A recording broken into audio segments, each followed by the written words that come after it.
여러분 안녕하신가요? 사연 애청자가 인사 올려요.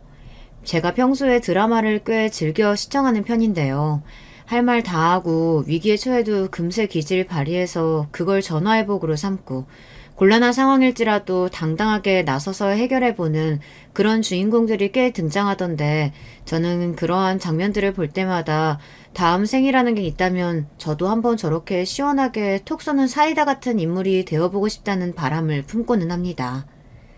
저는 왜 저렇게 되지 못하고 평범한 대한민국 아줌마로 나이를 먹고 말았을까 싶어서 제 지난 인생이 씁쓸하게 느껴지기도 합니다. 아니, 솔직히 평범하다고 하기에는 그게 과대평가가 아닐까 싶을 만큼 제가 아둔하고 답답하게 살아온 측면도 있었죠. 이제 본격적으로 100세 시대가 열렸다고 하는데 그러면 앞으로 남은 인생이나 그렇게 톡 쏘는 사이다처럼 살아보면 되는 것 아니냐고요. 그렇게 의문을 가지시는 분들도 계시겠죠. 하지만 사람이라는 게 변하기 힘든 것 같아서요. 그게 될지 모르겠습니다. 제가 그런 인물로 거듭날 수 있을지 없을지 한번 저의 지난 인생 이야기를 들어보시고 여러분이 판단을 해주시겠어요. 풍족하고 넘치지는 않아도 커다란 부족함은 없어서 모자라지도 않게 지냈던 집이 바로 제 친정이었어요. 서로 아웅다웅하면서 지지고 볶으며 지내던 그 시절 그때만의 감성이 있었죠. 지금은 맛볼 수 없는 그 당시만의 감성이 그리울 때도 많지만 그때로 돌아가고 싶지는 않답니다. 그럴 만한 이유가 분명히 있는데요. 왜냐하면 제 친정아버지가 보증을 잘못 써신 일이 있었기 때문입니다. 옛날에는 왜 그런 게 있었던지 모르겠어요. 진작에 없어져야 했을 게 남의 보증을 서는 것이었죠. 그때 일로 저희 집은 전 재산을 날리다 못해 빚더미에 앉게 되었습니다. 돈을 모으는 건 그렇게 어려운데 잃는 것은 쉬웠습니다. 온갖 기술력을 총동원해서 으쌰으쌰 힘들게 하늘로 날아가던 비행기가 장고장 하나에도 속절없이 바닥으로 추락해버리는 것에는 별다른 노력 따위가 필요하지 않은 것처럼 곤두박질 치는 것에는 과정이 없더라고요. 그냥 눈 한 번 깜빡하고 나면 끝이었어요.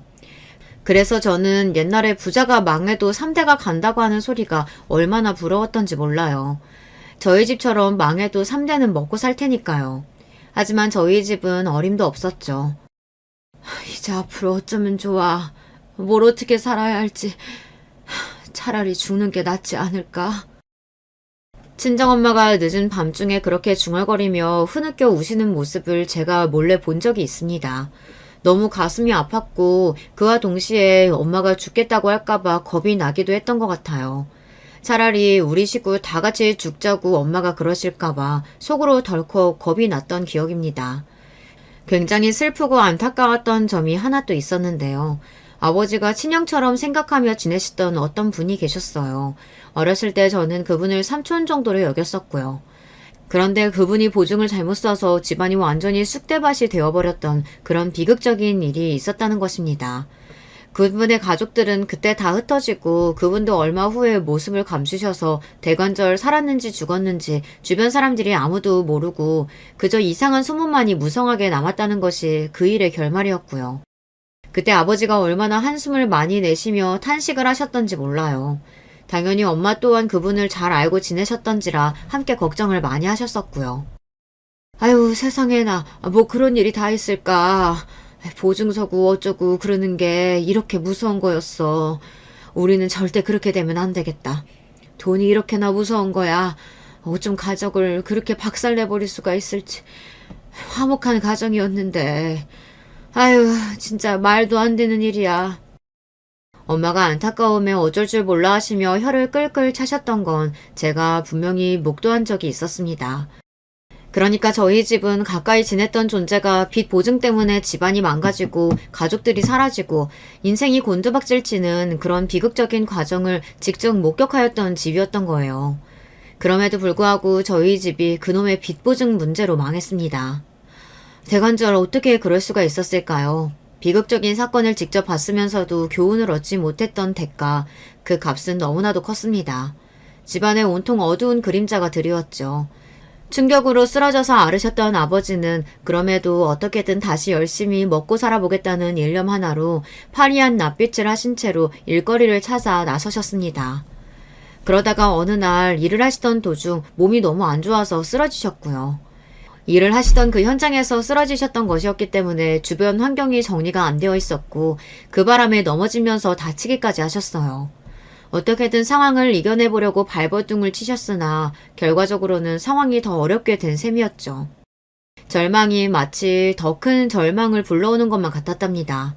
엄마는 낮과 밤을 가리지 않고 무작정 일을 하셨어요. 늦다고 해야 할지 이르다고 해야 할지 모를 그런 시각에는 목욕탕 청소까지 나가셨던 분입니다. 죽지 않고 이렇게 살다 보면 계속 사라지는 게 인생이겠지. 그냥 그렇게 생각하련다.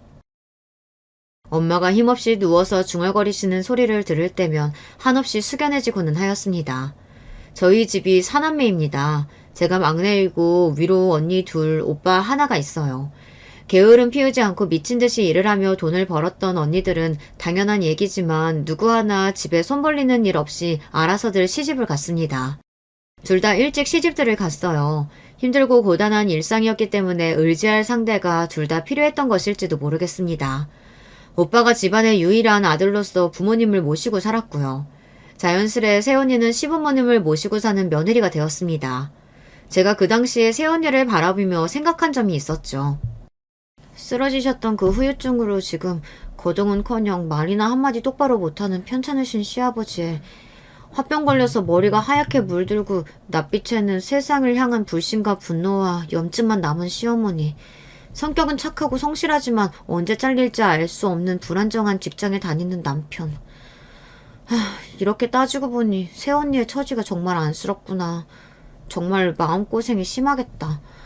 새언니가 찢어지게 가난하지만 않았어도 가족이 다 뿔뿔이 흩어져 살았기 때문에 외로운 처지만 아니었어도 아마 작은 오빠한테 시집을 오진 않았을 거야. 괜히 그런 생각마저 드네. 제가 그때 저절로 한숨이 나왔으나 애써 새언니 앞에서는 아무런 생각도 안 하는 척 단순하게 굴었던 듯 싶네요.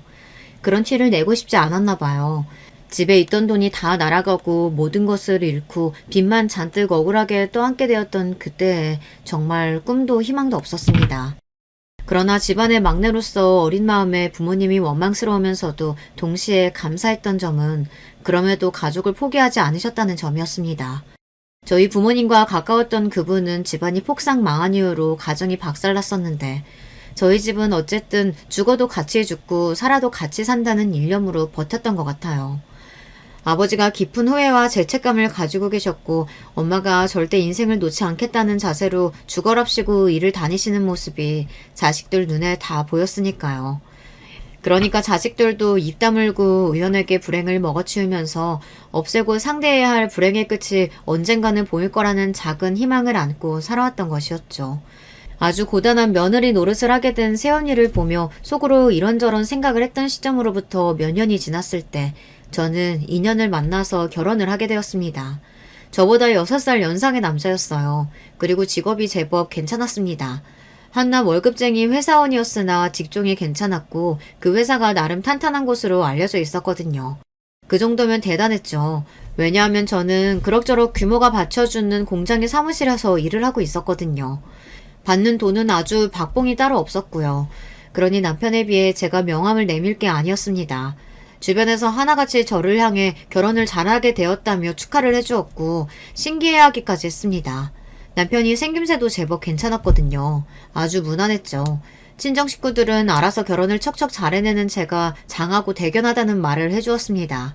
막내딸을 시집 보내는데 집에서 해주는 게 거의 없어 미안하다며 엄마는 눈물을 보이셨고요. 괜찮으니까 울지 마시라며 저는 엄마를 달래드렸고 모녀끼리 뭉클한 포옹을 나눴습니다. 그리고 아버지는 딱히 별 말씀을 안 하셨어요. 잘 됐구나. 그래, 잘 살아라. 단지 그런 말씀뿐이었지만 저는 개의치 않고 아버지에게 인사를 올렸습니다. 시집가서 잘 살게요, 아버지. 다시 일어나셔야죠. 건강하세요. 그게 제가 아버지한테 바라는 거예요. 아버지는 헛기침을 큼큼 하시며 고개를 돌리셨는데 저에게 미안해서 식구들 앞에서 면목이 없어서 그러신다는 걸 저는 알았습니다. 저뿐만 아니라 가족들이 다 알았죠. 그래서 다들 별말 안 했고요. 결혼하고 나서 얼마 지나지 않았을 때 곧바로 저는 이런 생각을 하게 되었어요. 세상에, 내가 이렇게 될 줄도 모르고 새언니의 처지가 이러니 저러니 어쩌니 하면서 내가 평가했었구나. 내가 뭐라고 감히 평가를 하면서 내심 동정까지 했을까? 오빠와 결혼해서 저희 부모님을 모시고 사는 새언니가 떠오른 것입니다. 자연스레 저의 상황과 비교가 되면서 죽을 맛이더군요. 왜냐고요? 가만히 뜯어보니까 차라리 새언니의 처지가 저보다 나은 것이 아닌가 싶은 생각이 들었기 때문입니다. 제 친언니들이라서 하는 소리가 아니라 저희 언니들은 신의 짓을 안 했습니다. 그럴 인문들이 아니었어요. 저마다 각박한 상황 속에서 시집들을 갔었기 때문에 결혼 생활에 적응하느라 다들 바쁘고 정신이 없었고요. 적응이 되고 난 다음에는 저희 부모님을 모시고 사는 새언니한테 고맙고 미안한 마음이 든다며 가끔씩 반찬이나 싸들고 방문하는 게 전부였습니다. 자주 들리지도 않았어요. 다들 가까이 사는 것도 아니었거니와 아주 솔직하게 가감없이 밝혀보자면 괜히 자주 들락날락 거렸다가 새언니로부터 이제 집집마다 돌아가면서 두 분을 모시는 게 어때요? 라는 소리라도 나오면 큰일 나니까 거리를 뒀던 거죠. 아무튼 그렇다 치더라도 저희 언니들은 새언니한테 잔소리 한 번을 안 한 인물들이었는데요. 제가 처한 상황은 좀 달랐습니다.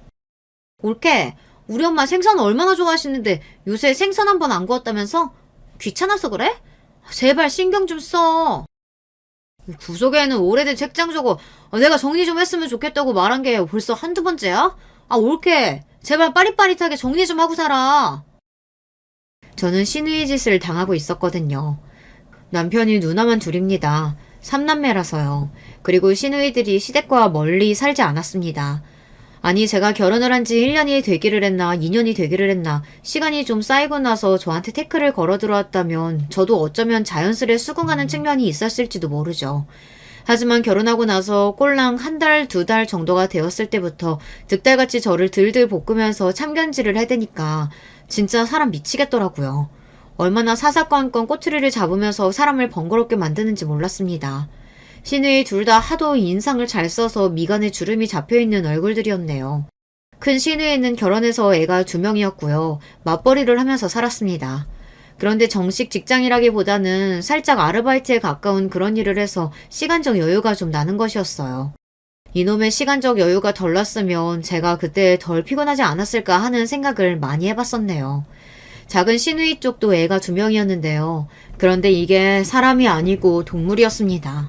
동물 2마리, 개 하나, 고양이 하나 이렇게요. 하지만 작은 시누이 본인이 그 동물 2마리를 자기 애처럼 생각하면서 여간 챙기는 게 아니었기 때문에 사실상 진짜로 애가 2명이 있다고 봐도 무방했습니다. 결혼은 안 했냐고요? 했죠. 했었죠. 저희 부부가 결혼할 적에 작은 시누이는 이혼에 들어갔습니다. 별거는 사실 진작에 하고 있었다나 뭐라나 대략 그런 이야기였고요. 이런 썩을 년을 다 봤나? 시아버지께서는 뒷목을 잡으셨습니다. 그리고 시어머니께서는 당혹스럽고 화가 나서 어쩔 줄 모른다고 하셨고요.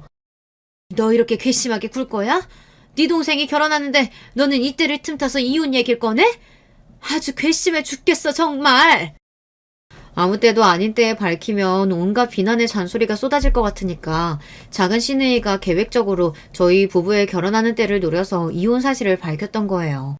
시부모님께서는 뒤집어지셨고요. 가뜩이나 시아버지의 건강이 좋지 못한데 네가 그러고도 자식 딸년이 맞냐고 하며 시어머니께서 원통해 하셨습니다. 하지만 작은 시누이는 제법 당당했죠. 잔소리가 듣기 싫어서 죽겠다는 표정으로 확 짜증을 냈습니다. 그러면 나보고 어떡하라고요? 그 미친놈이랑 평생 죽을 때까지 같이 살까요? 이혼 하나 못해서 그렇게 인생 망쳐야 한다고요? 나는 그렇게 생각 안 해. 아직 애 없는 게 천운이지. 애 생기기 전에 갈라서는 거예요. 잘못한 게 없다면서 박박 우겨대는 작은 시누이의 모습을 보며 저는 보통이 아니다라는 인상을 받았습니다. 거참 희한한 일이었어요. 남편한테는 저렇게 드센 면모가 없었거든요. 이제 막 결혼을 한 것이었으니 잘 안다 모른다 말을 하는 것은 시기상조이긴 했으나 확실히 인상만 봐도 누나들하고는 달랐습니다. 드세고 억센 기운이 얼굴에 없었어요. 아직 애가 들어서지 않은 게 아니라 전략적으로 애를 아직 안 가졌던 게 아닐지. 듣고 있던 큰 시누이가 혼잣말을 하듯 중얼거렸고 그러자 작은 시누이의 얼굴이 민망함으로 물들었더랬죠. 그때는 몰랐으나 작은 시누이가 키우는 동물 2마리 때문에 너무 미쳐있어서 임신 문제는 뒷전이었던 것으로 나중에 생각이 되더라고요. 큰 시누이가 그렇게 말을 했었을 때 시부모님께서도 골치 아파 죽겠다는 기색들이 되셨었고요. 아무튼 드세고 억센 기운을 제 앞에서 선보이며 저를 불안에 떨게 만들었던 시누이들은 혹시는 역시라는 진리의 법칙을 보여주었던 것입니다. 얼마나 사사건건 옳게 거리면서 모든 걸 제 탓으로 몰아가고 저에게 하나부터 열까지 다 시키려고 들었던지 모릅니다. 큰 시누이는 이런 논리를 들이밀었어요. 올케는 내 동생하고 결혼하면서 해온 게 뭐가 있어? 솔직히 몸뚱아리만 가지고 온 거나 다름없지 않아? 세상에 공짜가 어딨어. 값을 내면서 살아야지. 진짜 더럽고 치사하지 않나요? 제가 친정의 사정이 변변하지 않다는 점, 그리고 제 직장이 남편의 직장보다 못해서 벌이가 뒤떨어진다는 점, 이런 것들을 들어서 큰 시누이는 제가 많이 부족한 면모를 시댁을 향해 희생정신으로 채워야 한다고 주장했습니다. 조금 슬펐던 점은 그 당시에 제가 큰 시누이가 더럽고 치사하게 뱉은 말들이 따지고 보면 썩 그렇게 틀린 이야기는 아니니까 그럴싸하기는 하다고 생각하면서 주먹을 꽉 쥔 채로 반박을 못하고 수긍을 해버렸다는 거예요. 객관적으로 뒤떨어지는 제 자신을 향한 자신감이 저는 그렇게나 없었나 봐요.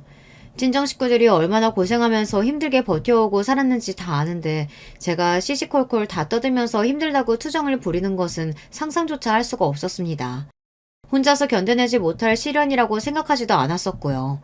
그러니 제가 친정의 비호를 전혀 못 받는다고 여겨서 시누이들이 더욱 저를 함부로 대했던 것 같아요.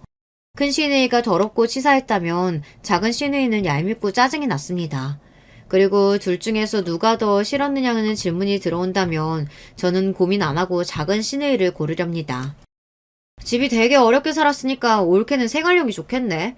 뭐든 혼자서 척척 잘해내겠어. 네, 딱히 그렇지는 않지만 열심히 하려고는 노력하고 있어요. 그래 올케. 그런 자세 아주 좋아. 사람은 노력을 하면서 살아야 돼. 인생은 결코 쉽고 만만한 게 아니야. 매사에 노력을 해야 한다고. 저는 작은 시누이한테 제발 너나 잘하라고 말해주고 싶은 게 본심이었답니다. 하지만 여간 평범하지 않은 게 아닌 인물이었기 때문에 개구고 싶지 않아서 가만히 있었을 뿐이었죠. 솔직하게는 용기도 그때는 부족했고요. 그런 의미에서 올게. 다음 주 수요일하고 목요일에 우리 집 와서 파랑이 좀 챙겨줄래? 네? 파랑이를요? 내가 그때 일이 있어서 집을 비우게 돼서 그래. 동물 사랑하고 위하는 노력도 열심히 좀 해봐. 제가 퇴근하면서 들르면 되기는 하는데요. 출근할 때도 들러. 출근 때 들르고 퇴근 때 들러서 1시간 정도 있으면서 파랑이 챙겨주고 놀아줘. 놀아주는 장난감은 다 준비되어 있거든? 올케가 팔 떨어지게 흔들기만 하면 돼. 파랑이 화장실 치우고 물 갈아주고 온 집안에 털 날리고 붙은 거 청소하고 그렇게 해줘.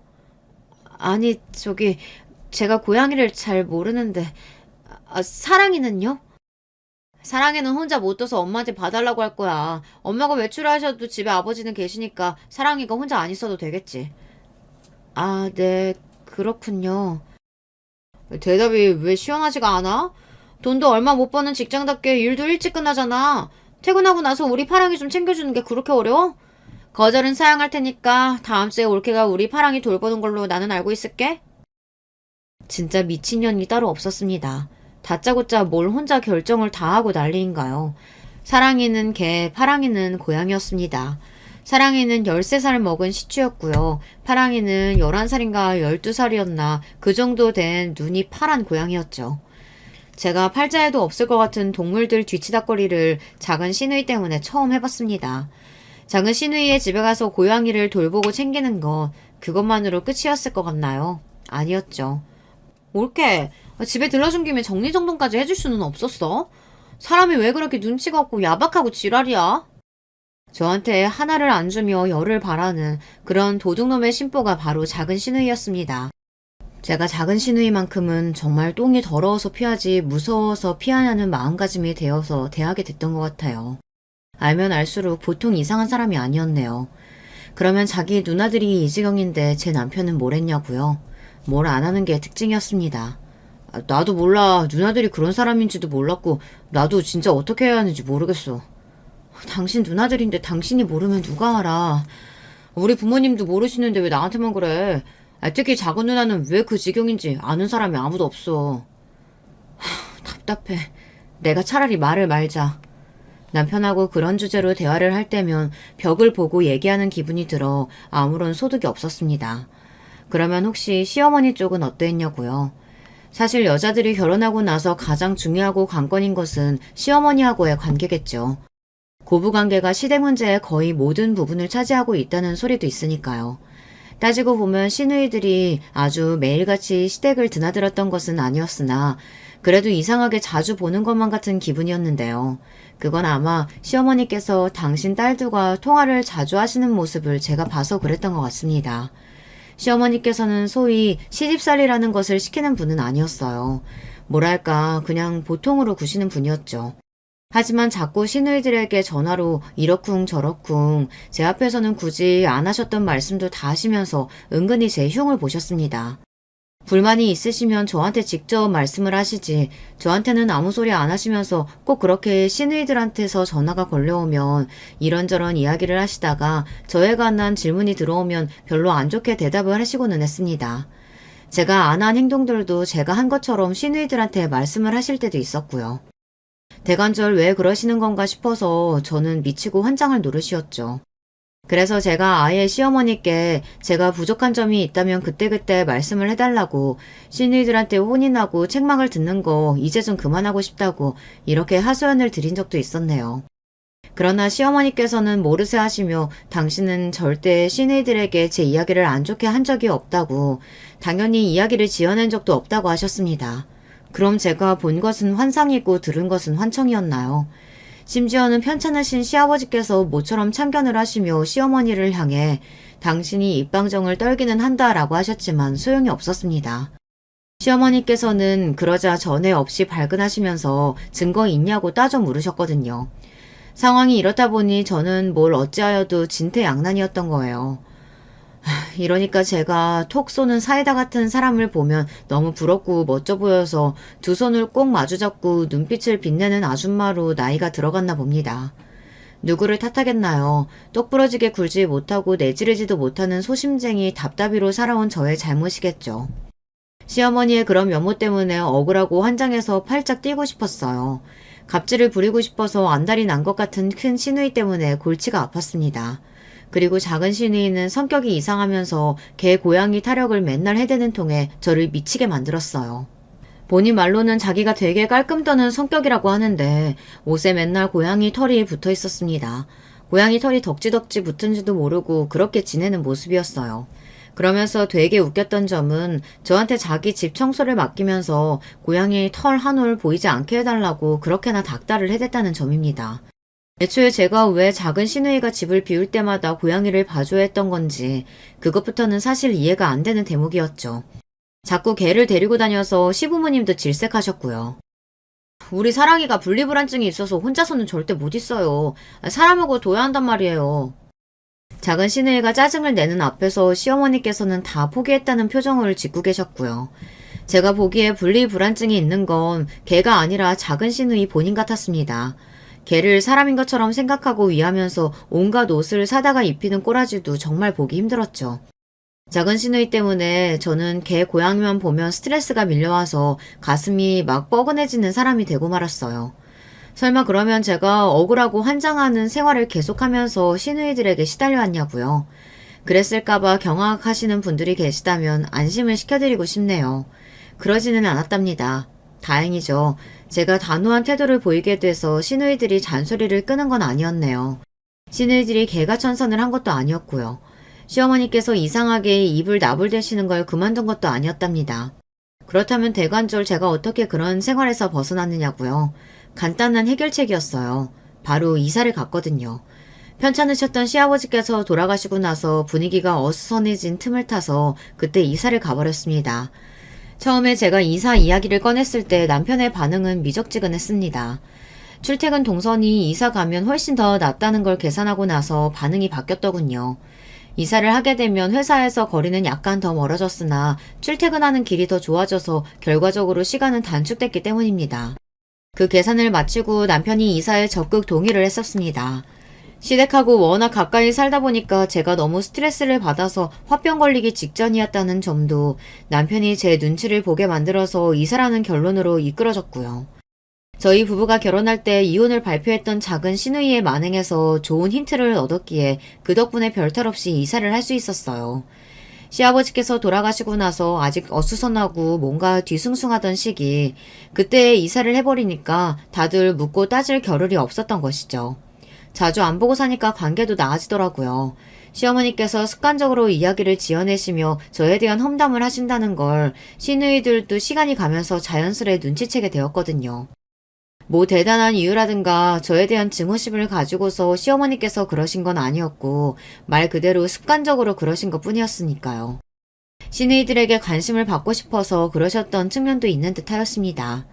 게다가 시어머니께서는 옛날에 시집살이를 엄청나게 당하셨던 분이더라고요. 나이가 드시고 나서 뒤늦게 지난 과거에 대한 무력감이라든지 우울한 것들이 밀려들었을지도 모르는 노릇이었죠. 그런데 아무튼 시어머니께서 별다른 일이 없어도 공연히 별별 이야기를 다 떠드신다는 걸 시누이들이 알게 되었기 때문에 저를 향해서 되게 머쓱해하고 민망해하는 그런 느낌을 좀 받았습니다.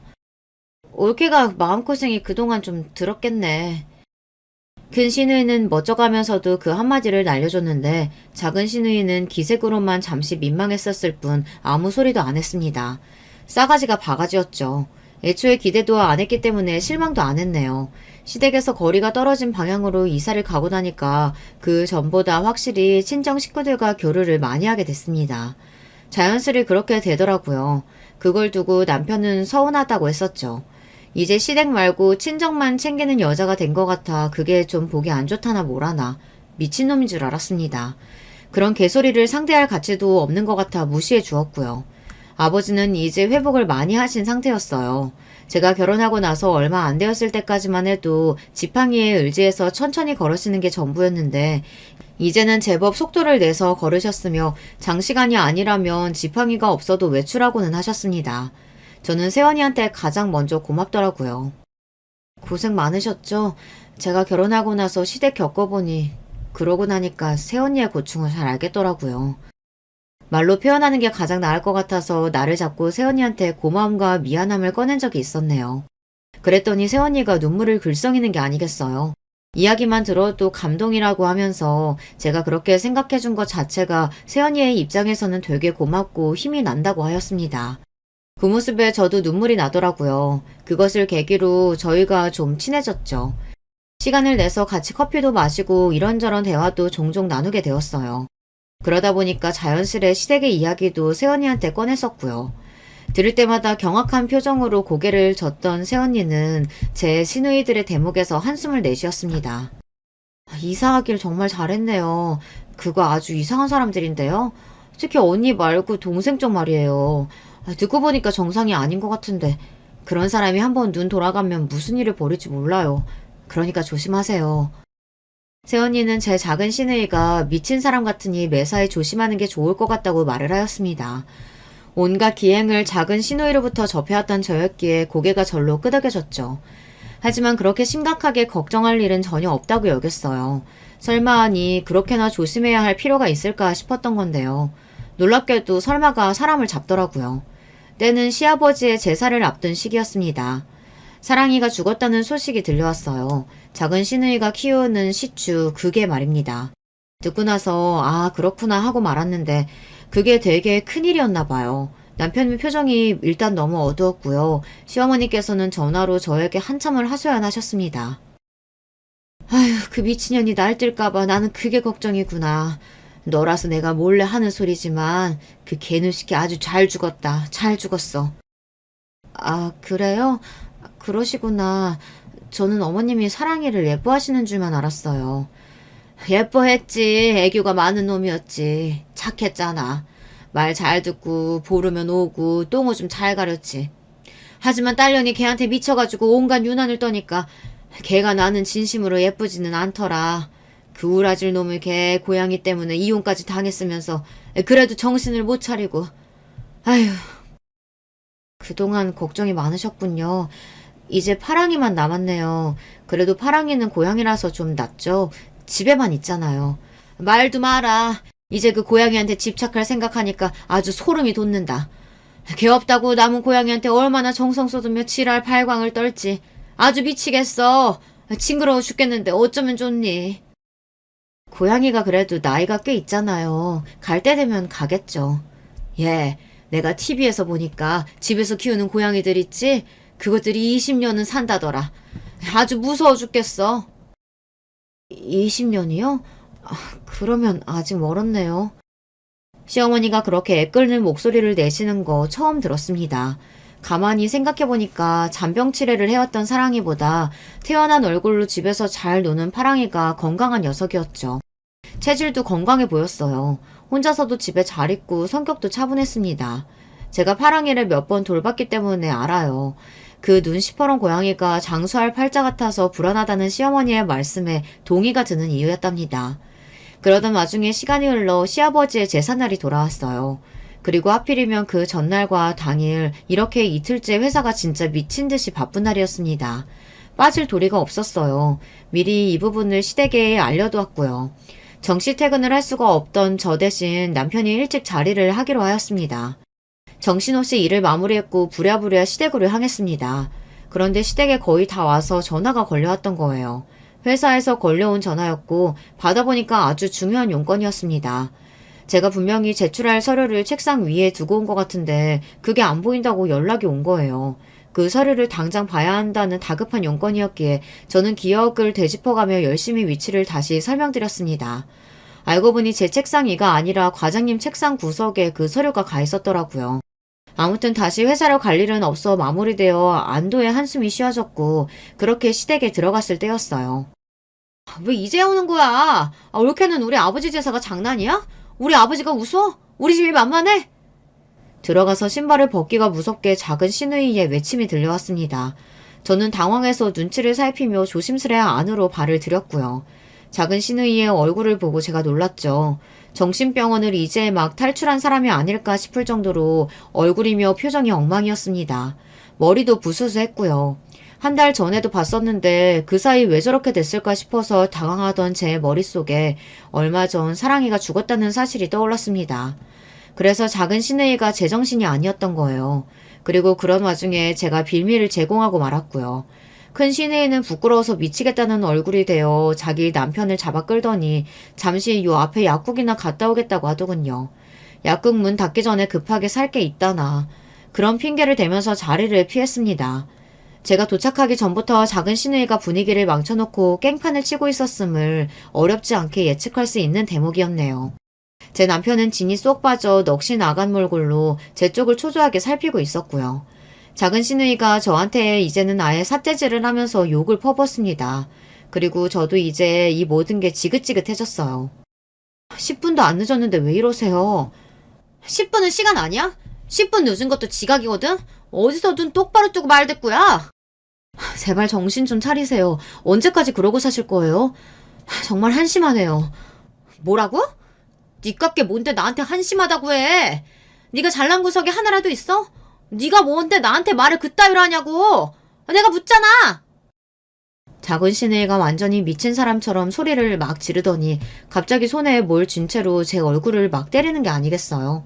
저는 방어도 못한 채로 얼굴을 세게 얻어맞고 말았습니다. 뭘로 절 때렸는지 보니까 동그란 보관함이었어요. 하도 세게 저를 때려서 그 보관함이 열렸는데 그 안에서 돌멩이가 몇 개 나왔습니다. 길가의 돌멩이 말고 반질반질 예쁘고 색감이 있는 돌멩이요. 우리 사랑이가 기특하네. 나 대신에 건방진 올케한테 한 방 먹여줬네. 시누이의 말을 듣고서 알았습니다. 그 돌멩이 죽은 개 사랑이의 유골로 만들어졌다는 것을요. 와, 아파서 미치겠고 어지러운 와중에 작은 시누이의 만행 때문에 머리 끝까지 화가 났습니다. 남편을 붙잡고 너무 아프다고 하면서 울었어요. 그랬더니 남편이라는 놈이 어버버 하더니 기껏 한다는 소리가 이거였어요. 작은 누나, 제발 자꾸 이러기야? 장난하는 것도 아니고 이런 심각한 상황에서 고작 저런 말이 전부라는 게 믿어지지가 않았네요. 시어머니께서는 현기증을 일으키시며 벽에 기대신 채로 주저앉으셨고요.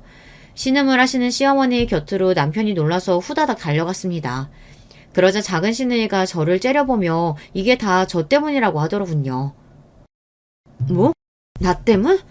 이것조차 나 때문이라는 거야? 웃기지 마. 전부 너 때문이잖아. 제가 결국은 폭발해서 외쳤습니다. 그러자 미친 남편놈이 아무리 그래도 어떻게 자기 누나한테 너라고 하냐면서 저한테 한마디 하더군요. 가방을 챙겨서 무조건 나왔습니다. 맞은 얼굴보다 가슴이 더 아팠네요. 늦은 시간이라 일단 집에 가서 끙끙 앓았고요. 소심한 표정을 지으며 집으로 기어들어온 남편이 미안하다고 했습니다. 그러면서 별일 아닐 거라고 했습니다. 제가 아파 죽겠다는데 그 옆에서 자꾸만 별일 아니라고 자고 일어나면 아픈 것도 괜찮아질 거라고 하더군요. 진통제를 때려붓고 억지로 잤던 저는 다음날 당장 병원에 가봤어요. 그랬더니 왼쪽 얼굴에 광대뼈가 함몰되었다는 겁니다. 눈 주변이 땡땡 부은 상태였고 멍이 들어있었고요. 수술 날짜를 바로 잡자는 소리를 듣는 동안 제가 기가 막혔죠. 나 이거 수술해야 된대. 별일 아니라면서. 근데 수술해야 한다고 그러네? 정말? 어떡하기는. 미친 네 누나한테 가서 보상해달라고 해. 그리고 진심으로 나한테 무릎 꿇고 사과하라고 해. 미안하지만 작은 누나가 반성할 사람이 아니야. 보상은 어떻게든 돈으로 받아내 보겠는데 뉘우칠 사람이 아니라서 차라리 그냥 내가 당신한테 돈을 줄게. 남편의 소극적인 태도에 돌아버릴 뻔했습니다. 시어머니 또한 발만 동동 구르시면서 어쩌면 좋으니 어떡하면 좋겠니 이런 소리만 하셨어요. 아무도 해결을 위해 나서지 않았고 작은 시누이를 나무랄 생각조차 못했습니다. 너무 서럽더라고요. 제가 수술을 하게 됐다고 하니 친정은 뒤집어졌어요. 자세하게 전부 이야기는 안 했고요. 작은 시누이가 잘못해서 어쩌다 실수로 저를 쳤는데 이렇게 되었다고. 사과할 생각은 없어 보이더라. 이런 식으로만 이야기했습니다. 이것 이상의 걱정을 끼치고 싶지는 않았어요. 그런데 아버지가 저를 찾아오신 겁니다. 생각지도 못한 일이었죠. 제가 좋아하는 딸기를 사들고서 오신 아버지를 보자마자 눈물이 핑 돌았습니다. 아직 딸기철도 아닌데 요즘 엄청 비쌀 텐데. 너 입원한다면서 병원에 네가 누운 걸 보게 되면 내가 공연히 눈물 날까 봐서 차라리 이렇게 미리 보러 왔다. 아버지가 멋쩍어 하시면서 그렇게 말씀하셨을 때 결국 눈물이 확 터져 나오고 말았습니다. 미치도록 서러움이 막 터져 나오더라고요. 저는 아버지 앞에서 무슨 일이 있었던 건지 미주알 고주알 다 떠들어버리고 말았어요. 아버지는 화가 나서 얼굴에 열이 잔뜩 오른 모습이었고요. 그 모습을 보자 아차 싶어서 제가 아버지한테 너무 화내실 것 없다고 달래드렸습니다. 똑같이 얼굴을 때려줄 수도 없는 노릇이고 그렇다고 해서 작은 시누이가 반성할 인간도 아니고 그냥 답답한 상황이니까 일단은 참고서 천천히 생각을 해봐야 할 문제라고 말씀드렸어요. 그런데 아버지가 고민하시는 것 같은 그런 표정을 짓더니 대뜸 저에게 작은 시누이의 집을 알려달라고 하시는 겁니다. 저보고 현관문 비밀번호를 아냐고 물으셨을 때 저는 그 의도를 파악할 수 있었어요. 저도 그 집에 가본 지는 꽤 됐는데 아마 비밀번호 안 바꿨을 거예요. 걔를 입양했던 날짜로 현관문 비밀번호를 해놨거든요. 그 걔가 지금은 죽기는 했는데 더 애틋해서 안 바꿨겠죠. 저는 홀린 듯이 아버지에게 작은 시누이 집을 알려드리고 말았습니다. 이게 잘한 짓인지 아닌지 모른 채로 걱정에 눈을 꼭 감으며 수술을 받았었네요. 저희 아버지가 그 집에 가서 무엇을 하셨을지 혹시 예상이 가는 분 있으실까요? 작은 시누이는 난리가 났습니다. 파랑아, 우리 파랑이 어디 갔니? 얘가 대체 어디로 간 거야? 게다가 우리 사랑이까지 없어졌잖아. 고양이가 없어진 겁니다. 집에 와서 보니 현관문이 미세하게 열린 채로 닫혀있지 않았으며 안에 고양이는 없었죠. 심지어 죽은 개의 유골함마저 사라진 뒤였습니다. 작은 시누이가 즉시 거품을 물고 발작하면서 사방팔방으로 고양이를 찾아다녔어요. 집에 도둑이 들었다고 신고도 했고요. 하지만 현관문 앞에는 CCTV가 없었고 아버지는 흔적을 남기지 않았죠. 게다가 시어머니를 포함하여 모두의 반응이 미적지근했어요. 자유를 찾아서 떠났겠지. 자유라니 무슨 자유? 죽음의 자유? 나가면 그냥 우리 애 죽는 거예요. 엄마, 이게 얼마나 심각한 상황인지 모르는 거예요? 너는 네 올케 얼굴을 그렇게 때려놓고 사람이 수술을 받았는데 가보지도 않으면서 그놈의 고양이 타령. 아유 지겹다 지겨워. 제발 그만 좀 하자. 나는 네가 네 아버지 제삿날에도 그지를 떠는 거 보고서 이제 학대기를 결심한 사람이야.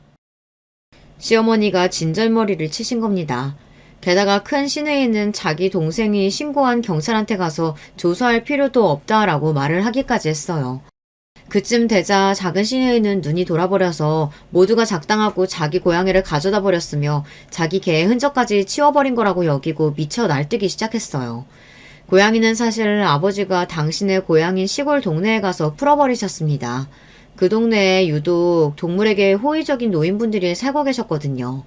고양이들이 서로 싸우지도 않고 평화로이 사는 동네였는데 거기에 아버지가 작은 시누이 고양이를 풀어놓으셨어요.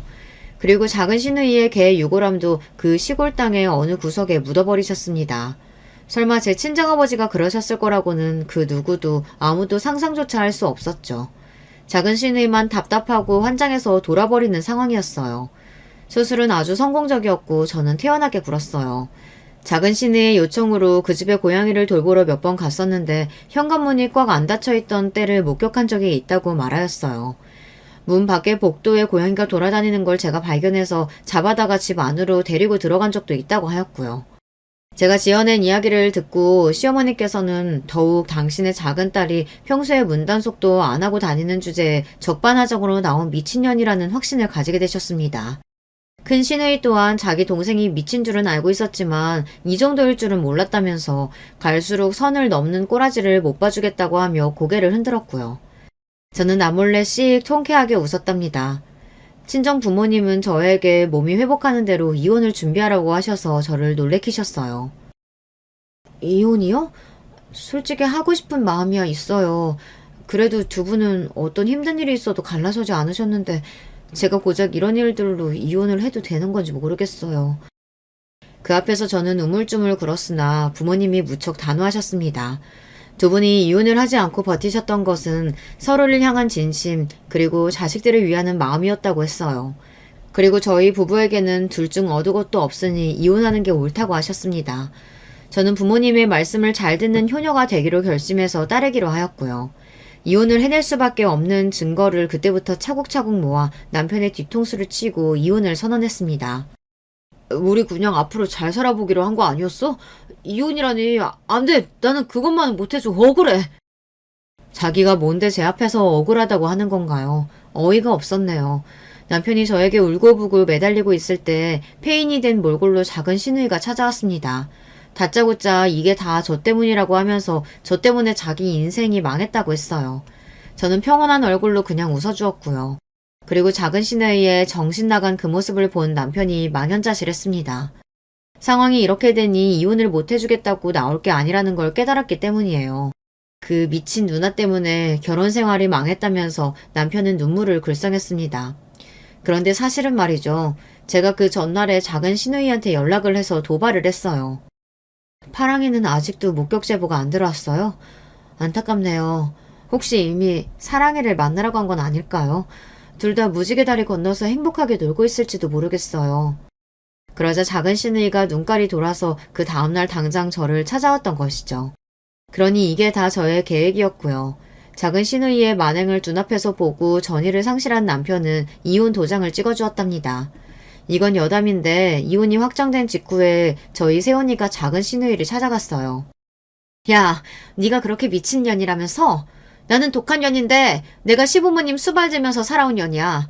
내가 시아버지 일으켰고 시어머니 회복시켰어. 너 따위는 내 앞에서 나댈 깜냥도 못 대. 너는 내가 보니까 악기가 들렸나 보다. 그래서 미친 거지. 성수 세례 한번 받아볼래?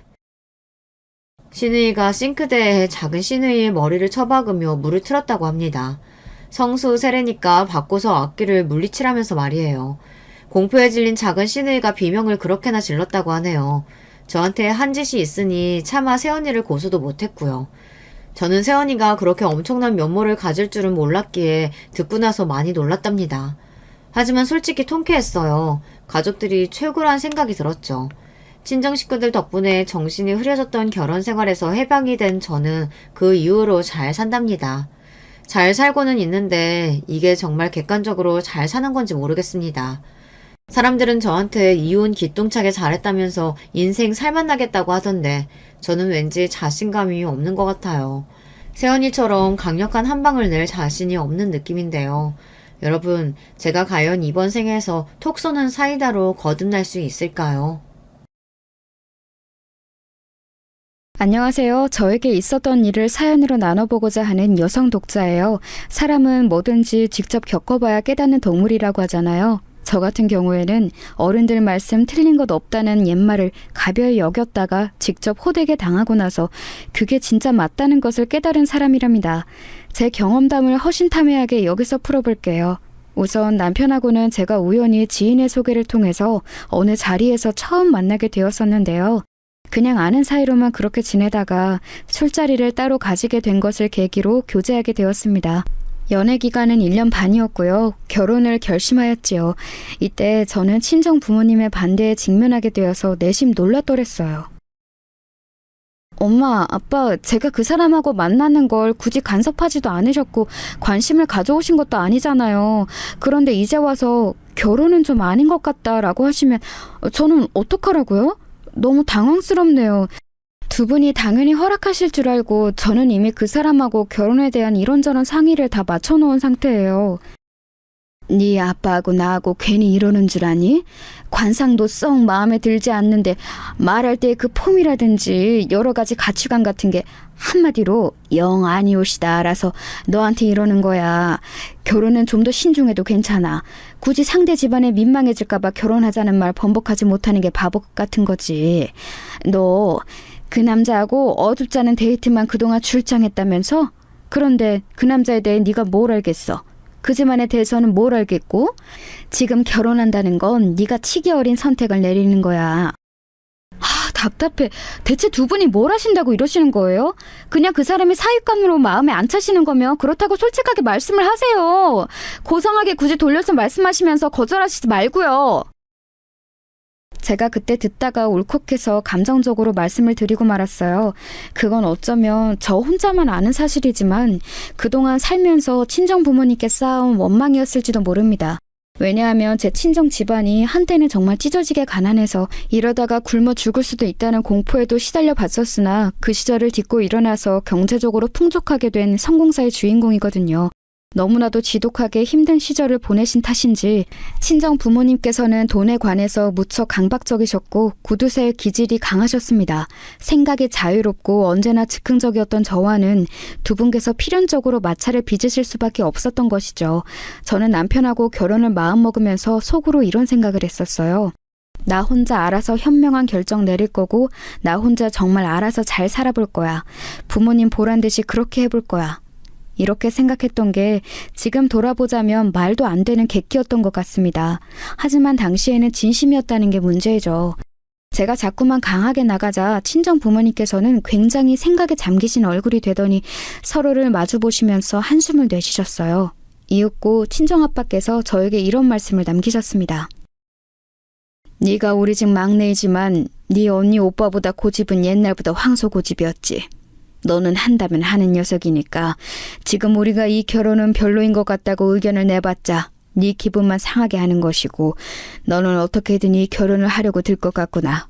쉽게 마음을 돌이킬 것 같았으면 애초에 너는 결혼하겠다고 결심하지도 않았을 테니까. 그런데 미윤아, 그럼 이것 하나만 정확하게 우리 앞에서 약속을 해라. 너 아직 그 남자하고 서로 집안 얘기도 깊게 나눠본 적이 없다면서? 그렇다면 우리 집안 사정도 그쪽에서는 모르겠지. 네, 저희는 그런 얘기 별로 나눈 적이 없어요.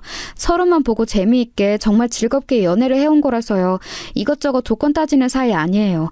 그 사람은 제가 자기보다 못하게 서럽게 사는 줄로 대충 추측하고 있을 거예요. 네가 아주 결혼에 자신만만하구나. 조건 없는 진짜 백의 사랑이라고 여기는 중인가 본데 정말 그러한지 네가 결혼하고 나서 한번 직접 확인해봐라. 결혼하고 나서도 절대 우리 집안 이야기를 그쪽에다가 굳이 할 필요가 없다는 소리야. 그런 배경 없이도 정말 사랑과 신뢰로 부부가 되어 잘 사는지 못 사는지 네가 체험을 해보고 우리도 한번 두고 보고 어디 그렇게 해보자꾸나. 좋아요. 무슨 말씀을 하시는 건지 알아들었어요. 그렇게 할게요. 어차피 두 분은 저 결혼할 때 크게 보태주실 생각도 없으시잖아요. 언니하고 오빠 결혼할 때도 그랬으니까요. 그러니까 아빠 말씀대로 따라 볼게요. 저희 집 이야기를 굳이 떠벌리지 않고 공개하지 않고 그렇게 한번 살아보겠습니다. 그렇게 해서 잘 살면 그때는 진짜로 저희 두 사람을 인정해 주시겠다는 거죠? 네가 그 남자의 됨됨이, 인성, 그리고 네 시댁이 될 그 집안 사람들까지 싹 다 겪어보고 나서도 평생을 함께해도 좋다는 확신을 가지고 있다면 물론 당연히 인정해 줘야지. 그때 가서는 우리가 알아서 잘 챙겨줄 테니 이 부분은 걱정하지 않아도 된다. 친정아빠의 제안을 저는 망설이지 않고 받아들였습니다. 가진 것에 비해 늘 검소하고 겸손하게 사시는 친정 부모님께서는 제 언니와 오빠가 결혼할 때도 별로 보태주지 않으셨어요. 마음에 들어하시는 사위와 며느리에게도 그리하셨었으니 제 경우에는 더욱 야박하게 나오시더라도 제가 불만이 있을 수가 없었죠. 남편이 워낙 자기 집안에 대해 잘났다며 떠들어댄 바 있었으니 결혼하면서 시댁의 도움을 받으면 되겠다고 생각해서 저는 걱정을 별로 하지 않았었어요.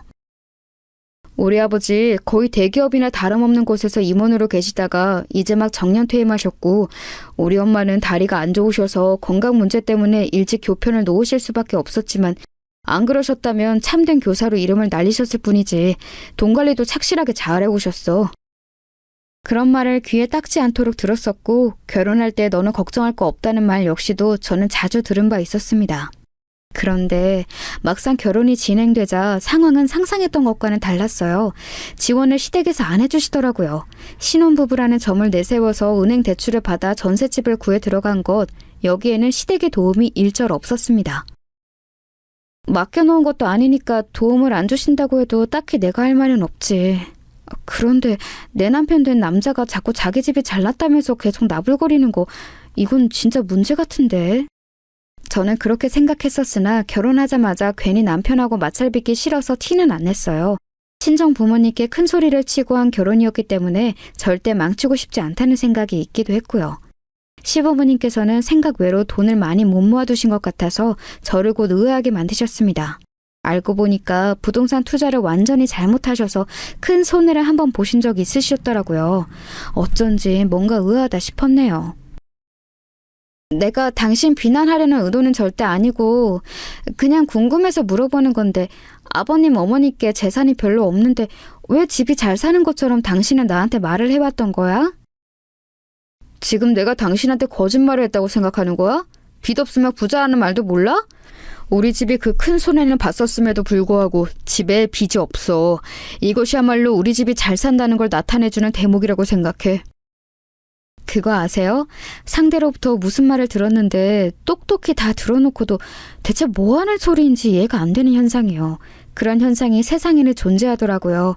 결혼 후에 남편을 마주하면서 제가 그런 현상에 자주 빠져들었어요.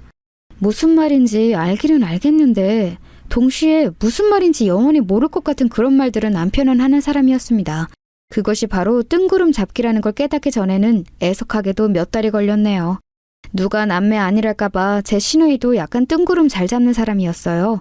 남편의 누나인데 허영심이 좀 있었습니다. 남들하고 비교를 엄청 해댔고요. 하루 종일 휴대폰으로 남들이 지금 이 시간에 뭘 어떻게 멋있게 살고 있는지를 확인하느라 정신이 없었습니다. 패션에도 민감했고 멋부리는 걸 좋아했어요. 문제가 있다면 애엄마라는 점이었고, 더 큰 문제가 있다면 그런 허영심을 채울 수 있는 재력이 시누이에게는 없었다는 거였죠. 결혼한 시누이는 자기 친정에서 멀리 살지 않았는데요. 그래서 제가 시어머니께 딸이 가까이 살면 좋으시겠다라고 말씀을 드렸었던 날 이런 소리를 들었습니다. 남들은 자기 딸이 애 데리고 온다고 그러면 쌍수를 들고 환영하던데 나는 어째서 우리 딸은 마음으로 환영해 줄 수가 없을까? 얼굴만 봤다 하면 쓸데없는 하소연을 3시간, 4시간 나한테 늘어놓으니 아무튼 죽을 맛이야. 애 오시며 장난감은 왜 그렇게 자꾸 사달라고 그러는지. 아휴. 시어머니께서는 시누이 얘기를 하시며 죽을상을 하고 계셨어요. 시누이가 상당히 골칫덩어리라는 걸 저는 바로 알 수 있었네요. 그래서 저는 웬만하면 시누이하고 안 엮이고 싶다는 바람이 있었는데요. 그런 저에게 시어머니께서는 노골적으로 당신의 딸을 제가 상대했으면 하고 바라셨습니다. 저보고 시누이와 카페 가서 커피도 한 잔씩 마시고 애도 한 번씩 돌봐주고 이러라고 하시더군요. 저는 형님하고 별로 친하지도 않는데 제가 먼저 나서서 그러면 형님도 어색하게 생각하지 않으실까요? 나는 걔가 벅차서 이제는 안 되겠어. 너무 힘에 부치니까 네가 좀 앞으로는 걔를 상대해줬으면 좋겠구나. 아, 우리 잘난 아들을 네가 홀랑 채갔으면 이 정도 성의는 보여줄 수 있는 거 아니니? 모름지기 여자는 결혼하면 출가 외인이야. 너는 이제 우리 집안을 네 집이라고 온전히 생각하면서 살아야 돼. 시누이를 시누이라고 생각하지 말고 친언니라고 여기면 좋겠구나. 제가 깜짝 놀랐던 게 듣고 있는데도 무슨 말인지 모르겠다는 점에서 시어머니하고 남편하고 비슷했어요. 그러니까 시댁 식구들이 대체로 다 비슷했다는 거죠. 이걸 눈치채고 나니까 살짝 정신이 아득해졌습니다. 남편에게 말했어요. 시누이하고 저를 자꾸 시어머니께서 붙여놓으려고 하시는데 좀 부담스럽다고요. 그랬더니 남편이 저에게 이러더군요. 그걸 왜 나한테 말해? 우리 엄마가 그러셨으면 분명 뜻이 있으시니까 그러신 거겠지. 그런 줄 생각하고 알아서 잘 행동하고 처시네. 나한테 말해봤자 내가 뭘 해줄 수 있겠어. 그럼 당신한테 말하지. 길 가는 사람 붙잡고 이런 얘기를 할까? 어머님께서 형님 성격에 감당하기 너무 벅차시다고 나에게 떠넘기려는 의도를 보이시니까 내가 왠지 기분이 좋지 않아서 이런 얘기를 하는 거야. 그렇다면 더 열심히 우리 누나를 네가 감당해야지. 나는 짧게 일하는 당신보다 밖에서 일을 훨씬 오래 일하고 출퇴근길도 오래 걸리고 돈도 당신보다 많이 벌잖아. 나에 비해서 당신이 세우는 공은 너무 적다는 생각 안 들어? 그러니까 우리 가족들한테 잘 하기라도 해줬으면 좋겠어. 남편이 그렇게 말을 하는데 왠지 빈정이 상하더라고요. 남편이 바쁘기는 했습니다. 대기업은 아니고 중견기업 다녔고요. 회사가 먼 편이라서 출퇴근도 오래 걸렸죠. 반면 저는 널리고 널린 평범한 중소기업에 재직 중이었고 집에서 멀지도 않았으며 식사 시간까지 합쳐서 하루에 7시간 근무하는 일이었습니다. 남편이 객관적인 조건을 들어서 그렇게 말을 하는 건 납득이 안 되는 건 아니었죠. 감정의 문제였을 뿐이에요. 결혼 초장부터 초치지 말자는 생각으로 말 많은 시누이를 제가 시어머니 대신 놀아줬습니다. 시어머니께서 왜 시누이한테 전화 오면 거의 안 받는다고 하시는지 알겠더라고요. 하도 말이 많아서 귀가 따가웠어요. 무엇보다 대화 주제가 별로였죠. 올케는 구찌 가방을 짝퉁으로 사는 것에 대해 어떻게 생각해? 하도 다들 들고 다니니까 너무 흔한 것 같아서 나는 안 살 생각이었거든? 그런데 주변 엄마들이 하나쯤은 장만한 걸 보니까 마음이 흔들려. 그래서 살까 싶은데 가격 보니까 너무 짜증나는 거야. 손바닥만한 게 왜 이렇게 비싸? 그렇다고 안 사자니 눈에 아른아른거리고. 정교한 짝퉁을 사볼까 하는데 올케 생각은 어때? 글쎄요. 제가 그런 걸 한 번도 생각해 본 적이 없어서요. 돈 쓰기에는 아까우신데 아예 안 사실 수는 없고 그렇다면 짝퉁도 도전해 보는 거 나쁘지 않으신 것 같은데요? 그래? 올케 생각은 그렇다는 거지? 알았어. 참고할게. 근데 올케는 명품 가방 있어? 명품 신발은? 하다못해 향수나 화장품은? 어떤 거 있어? 명품과는 거리가 먼 사람처럼 보여서 그래. 명품 10가지 정도는 있는 나하고는 뭔가 느낌이 다른 사람이라고나 할까? 우리 엄마가 그러던데 올케는 결혼해서 내 동생한테 기생하며 사는 사람이더라. 그러니까 올케한테 명품이 생겨도 그건 내 동생의 피를 빨아먹어서 얻은 결과물이겠지? 그렇게 생각하니까 너무 슬프다. 아무튼 이렇게 명품을 잘 모르는 사람이 내놓은 의견 과연 내가 참여해도 되는 걸까? 올케? 와, 잘 모르겠는데요. 제가 명품을 잘 모르기는 해요. 그러니까 형님 편하신 대로 하시면 될 것 같아요. 뭐야? 대화를 황급히 마무리 지으려는 그 말투는? 나 그냥 짝퉁 살래. 사고 나서 만약에 짝퉁인 거 들키면 그 책임을 올케한테 묻는 것으로 할래. 그래도 되지? 여기서 된다고 답하는 사람이 과연 있을까요? 저요, 진짜로 시누이가 미친 사람인 줄 알았습니다. 정신과 약을 먹고 있거나 먹어야 하는 사람 둘 중 하나라고 생각했네요. 심해부가 자영업하느라고 바쁘신 분으로 알고 있었고 그래서인지 당신의 아내에 대해 별 생각을 못 하시는 것 같고 다른 시댁 식구들은 아무도 시누이의 정신 상태를 심각한 것이라고 인지하지 않고 있고 저만 미칠 노릇이었습니다. 한 번 받아주니까 시누이는 자꾸만 저에게 각종 상담과 하소연을 반복하게 됐어요. 정신이 나갈 것 같아서 참다가 시누이의 연락을 무시했는데요. 그랬더니 시어머니께서 득달같이 연락을 하시더군요. 너 이러는 거 아니다. 네가 많이 후달리는 결혼을 했으며 결혼하고 나서 현실적인 모습을 보여야지. 너 어쩜 이렇게 무정하니? 우리 딸 사실 얼마나 외롭고 가여운 아이인데 네가 친구처럼 친자매처럼 그렇게 대해주면 어디 덧나니? 사람마다 성향이라는 게 있잖아요. 저하고 형님은 그게 너무 달라서 엄청 가까이 지내기에는 한계가 있는 것 같아요. 끝을 올리는 억양만 교사 같으셨고 내용만 보자면 시어머니께서는 전형적인 며느리 갈구는 시어머니셨죠. 은근하게 잔소리를 정말 잘하시더라고요. 걸핏하면 항상 우리 잘난 아들, 너는 많이 부족하다 이런 말씀을 하셨고요. 스트레스를 받아서 남편에게 결국 도움을 청했습니다. 시어머니, 시누이 두 사람 다 제가 있기 전에는 어떻게 살았는지 궁금할 정도로 자꾸 저에게 연락을 해대고 저를 불러대고 이것저것 시키고 이러니까 너무 스트레스가 쌓여서 남편이 중간에서 중재를 해줬으면 싶었어요. 제가 아예 절연할 기세로 단호하게 나가는 게 아닌 이상 직접 두 사람을 적절하게 끊어낼 방법이란 없었으니까요. 남편이 흉내로나마 자기 엄마와 자기 누나를 나무라길 바랐습니다. 하지만 남편은 저를 실망시키고 말았어요. 우리 엄마가 당신한테 그 정도 잔소리도 못하고 살아야 하는 사람이야? 우리 누나 솔직히 나하고 전혀 안 친해. 그래서 동생 대신에 그 배우자하고라도 잘 지내보고자 하면서 노력하는 사람을 당신은 이렇게 폄하해도 되는 거야? 내가 힘들고 내가 신경 쓰인다는데 왜 당신은 내 입장을 고려해주지 않아? 너무 섭섭하다. 그리고 어머님, 형님을 챙기고 싶으면 당신이 직접 해. 나는 당신보다 더 많이 보니까 당신에게 요구할 수 있는 권리가 있다고 생각해. 우리 엄마하고 누나하고 사이좋게 지내달라는 거, 그건 사실 요구도 아니지. 당신이 알아서 잘해줘야 하는 영역이지. 아무튼 당신의 태도가 근본적으로 문제야. 연애할 때는 남편이 생각하고 행동하는 게 군더더기 없고 깔끔한 사람이라고 여겼었습니다. 그렇게 여겼던 제 머리를 한 대 세게 치고만 싶었어요. 콩깍지가 벗겨질수록 남편은 제가 원하던 이상적인 배우자와는 거리가 먼 게 보이고 있었죠. 그래도 제가 한 결혼을 스스로 책임진다는 각오로 버텼습니다.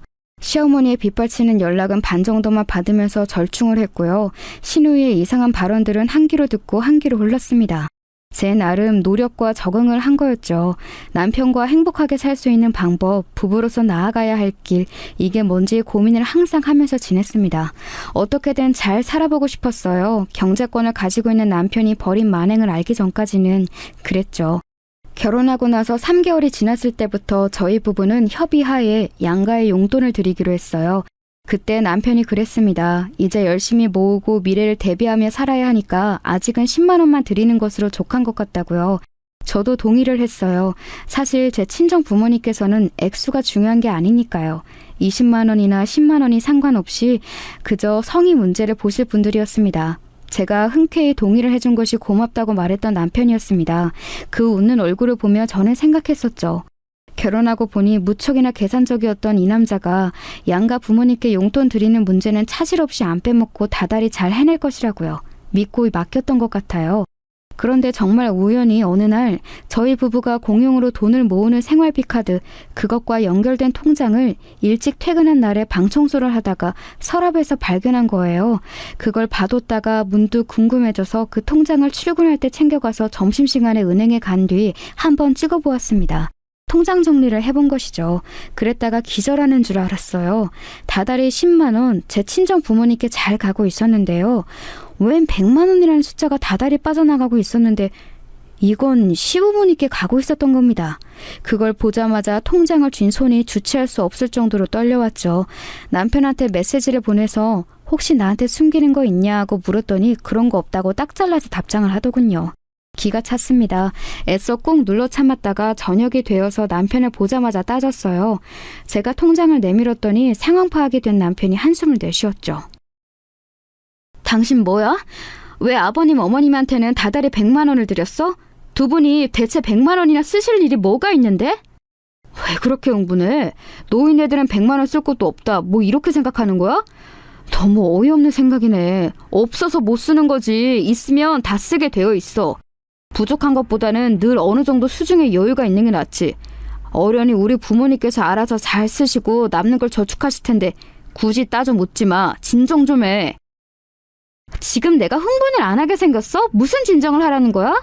두 분께 100만 원을 드린 것 자체가 문제라는 게 아니잖아. 나한테 한마디 상의도 없이 멋대로 이랬다는 게 우선 나는 너무 속상한 일이라고 생각해. 속상할 수 있지. 그래, 그건 나도 이해할게. 근데 내가 당신한테 우리 부모님 용돈 100만 원 드릴 거라고 말을 하는 배려를 베풀 수는 있지만 그걸 의무적으로 할 이유는 어디에도 없어. 이유가 없다니? 나 갑자기 지금 좀 머리가 아파지려고 하네. 당신 지금 무슨 소리를 하는 거야? 다달이 현금 100만 원이나 고정 지출로 나가고 있는데 당연히 말을 해줘야지. 그걸 의무가 없다느니 이유가 없다느니. 지금 본인이 너무 치사한 헛소리를 하고 있다는 거 혹시 알고 있어? 제가 신랄하게 지적했더니 남편이 뜨끔하기라도 한 것인지 낯빛에 곤란함이 어리더군요. 사실 저는 이미 머리뚜껑이 열리고도 남은 참이었습니다만 초인적인 인내심으로 악다구니 쓰고 난리치고 싶은 거 참는 중이었어요. 남편이 어디 얼마나 그럴싸한 변명을 늘어놓는지 한번 들어주고 싶었기 때문이지요. 하지만 남편은 곤란하다는 표정으로 입술을 한번 꽉 깨물더니 더한 헛소리만 늘어놓을 뿐이었습니다. 내가 정말로 치사하게 나와볼까? 그래 볼까? 당신 나보다 돈 적게 벌잖아. 우리 부모님 용돈 100만 원? 그거 내가 버는 것에서 충분히 다 드리고도 남아. 당신이 딱 최저시급 수준의 월급 받으면서 미래 전망이 어두운 단순 사무직 다닐 때 나는 앞으로가 보장된 탄탄한 직장 다니면서 그 안에서 전쟁을 치러가면서 당신보다 훨씬 더 많은 월급 받고 있어. 단순히 수치로 봐도 내가 월등하지만 일하는 업무 강도, 앞으로의 전망 이런 것까지 다 따져보자면 당신은 나하고 비교조차 안 돼. 비교를 하는 것 자체가 나에게는 너무 굴욕적인 일이야. 이런 마당인데 내가 당신한테 우리 부모님 용돈 드리는 걸 꼬박꼬박 말을 했어야 했다고? 허락이라도 맞듯이? 나는 그건 아니라고 봐. 와, 당신 정말 치사한 걸 넘어서서 치졸하다. 그런 걸로 조목조목 따지고 싶은 생각이 잘도 들었어? 계산기 두드려 보니까 돈 잘 못 벌고 집안 배경 탄탄하지 못한 나랑 결혼해서 사는 게 암만 해도 당신이 손해인 것 같아서 부모 용돈이라도 이렇게 손해를 채우려고 한 거니? 그러면서 왜 네 부모한테 하는 효도는 나한테 강요했니? 그건 계산으로 안 치나 봐? 계산으로 쳐졌으면 나도 내가 버는 월급보다 훨씬 많은 가치가 있는 사람인데? 네 부모라니? 말 조심해. 너한테 겨우 그 정도 취급 받으실 분들 아니야. 남편이 늘어놓은 헛소리 중에서 저에게 가장 큰 타격을 입힌 게 바로 그거였어요. 자기 부모는 그 정도 취급받을 사람들 아니라는 거요. 자연스레 제 친정 부모님으로 연결이 되었거든요. 저는 그 순간 느꼈습니다. 지금 이 감정적인 싸움이 단순히 싸움으로 끝날 게 아니라 결혼 생활의 종지부를 찍는 결정적인 계기가 되고야 말 것이라고요. 그걸 느끼자마자 제가 웃으면서 남편을 향해 말해주었죠. 그럼 우리 부모님은 어떤 취급을 받으실 분들이라고 생각해? 당신 말도 없이 자기 부모한테는 월 100만 원 용돈 붙이고 있었으면서 자기 처가에는 꼴랑 월 10만 원 용돈 드린 거 그거 어떻게 생각해? 10배의 차이야. 나는 당신이 나한테 아무 말도 없이 돈 100만 원을 멋대로 용돈으로 쓰고 있었다는 것보다 우리 부모님께는 그대로 10만 원만 드리고 있었다는 게 화가 나다 못해서 어이가 없고 그냥 막 웃을 지경이야. 이 상황이 너무 웃겨. 그러니까 뭐라고 제대로 답변 좀 해봐. 우리 부모님은 대체 어떤 취급을 받으실 분들이어서 월 10만 원만 드리고 땡친 거니? 기어이 나를 또 치사하고 치졸한 사람으로 몰아가시려고? 그래, 장단 맞춰줄게. 굳이 돌려서 말할 필요가 없으니까 내가 한 번만 정확히 말해줄 테니까 잘 들어. 너희 부모하고 우리 부모님은 같지 않아. 애초에 급이 다른데 어떻게 동일선상에 놓을 수가 있냐? 이건 한쪽이 내 친부모님이고 한쪽은 그렇지 않다는 사실과는 별개로 완전히 급 차이가 나기 때문에 어쩔 수 없는 문제야. 100만 원 받으실 자격이 있는 분들과 10만 원 받으시고도 만족하셔야 하는 분들의 차이인 거지. 살면서 이 정도의 궤변을 들어본 일이 없었습니다. 그리고 남은 평생에서도 들어볼 일이 없을 것만 같았어요. 저는 남편이 저를 향해서 작게 혀까지 쯧쯧하면서 말을 맺는 것에 진짜 머리가 꼭지가 돌아서 폭발해버렸습니다. 너 지금 급이라고 그랬어? 이거 완전히 생각하니까 싸구려인 놈이네? 뭐라고? 싸구려? 싸구려인 놈? 말 조심해. 화가 났다고 해서 아무 막말이나 뱉어도 되는 건 아니야. 뱉는다고 다 말이 되는 것도 아니고. 나한테 훈계하지 마. 나하고 급도 안 맞는 주제에 어디서 훈계질이야? 우리 부모님 말씀이 맞았어. 우리 부모님이 옳았어. 너 같은 거 딱 봐도 저급한 놈이라고, 절대 결혼할 상대로는 아니라고 그러셨었는데 내가 어리석어서 그 말씀을 듣지 않았어. 내 잘못이지. 부모님 말씀을 잘 새겨듣고 급이 맞는 상대하고 결혼을 했어야 했는데 내 발등을 내가 찍었으니 정말 사무치게 후회하는 수밖에 없네. 꼭 너처럼 가진 것도 애매하게 없는 것들이 오만 있는 척은 다 하면서 꼴값을 떨더라? 야, 진짜로 많이 가지고 있는 사람들은 허세 떨지도 않고 굳이 작은 것에 생색내지도 않아. 진짜 부자인데 그 사실을 쉽게 드러내지 않고 사시는 우리 부모님처럼 말이야. 제 이야기를 듣는 동안 코웃음을 치던 남편은 마지막 대목에서 갑자기 표정을 싹 굳혔습니다. 자기가 잘못 들었나 하는 눈빛을 하더라고요. 그래서 제가 농담 아니고 진담이라는 뜻으로 어깨를 으쓱해줬죠. 그랬더니 점점 혼란스러운 얼굴이 되더군요. 갑자기 무슨 말도 안 되는 이야기를 하고 있어? 설마 네 집안이 사실은 잘 살기라도 한다는 뭐 그런 말은 아니지? 에이, 그건 말도 안 되지. 그렇다면 우리 결혼식 때부터 지금까지 당신이 이렇게 살았을 리가 없는데? 이렇게 사는 게 뭔데? 아, 남들 다 하는 가장 평범하게 널린 예식장에서 결혼식 올린 거? 자가 아니고 전세로 신혼생활 시작한 거? 돈을 더 못 번다는 이유로 남편에게 경제권 넘겨준 아내로 사는 거? 시댁의 이모저모에 시달리며 스트레스 받고 구질구질하게 지내는 거? 왜? 내가 이렇게 살았기 때문에 우리 집이 부자라는 게 안 믿겨? 까불지 마. 네가 믿든 안 믿든 네가 감히 넘볼 수 없고 상상할 수도 없을 만큼 우리 집 잘 살아. 네가 그리 잘나셨다고 주장하는 네 부모보다 우리 부모님이 100배 1000배는 더 잘나셨어. 말 그대로 급이 달라. 구두쇠처럼 사신다고 해서 겸손한 나머지 남들에게 당신들의 재산을 감추고 사신다고 해서 너한테 절대 우습게 보이실 이유가 없는 분들이야. 스스로 느끼기에도 그 순간에는 말이 정말 잘 나갔던 듯 싶어요. 어쩌면 이런 순간을 맞이하기 전에도 제 안에는 그런 말들이 내도로 담겨있던 것일지도 모르겠어요. 그러니까 한 번의 버벅거림 없이 망설임 없이 말이 훅훅 나갔겠지요. 제가 거짓을 말하고 있지 않다는 걸 알아챈 남편은 놀라서 기절하기 일보 직전이었습니다.